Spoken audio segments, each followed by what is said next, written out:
আমরা শুধু সেজদায় যে সুবহান রাব্বিয়াল আলা এটাই পড়ি, 3 বার শুধু এটাই পড়ি, কিন্তু বিষ্ণু ইসলাম সেজদায় যে আরো অনেক দোয়া পড়তেন, সেগুলো কি পড়েন আপনারা? বিষ্ণু ইসলাম সুবহান রাব্বিয়াল আলা এর পাশাপাশি তিনি সেজদায় যে পড়তেন সুবহানাকা আল্লাহুম্মা রাব্বানা ওয়া বিহামদিকা আল্লাহুম্মা গফিরলি। এটা জানি না আমরা।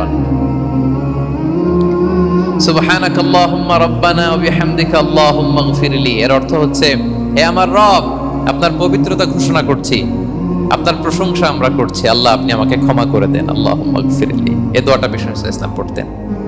এছাড়াও বিষ্ণুই পড়তেন সুবহুন কুদ্দুসুন রব্বুল মালাইকাতি ওয়ার রূহ, সকল ফেরেশতাদের অধিপতি রব, সবচেয়ে বড় ফেরেশতা যার 600 পাখা, জিবরাইলের রব, সেই রবের প্রশংসা আমি করছি।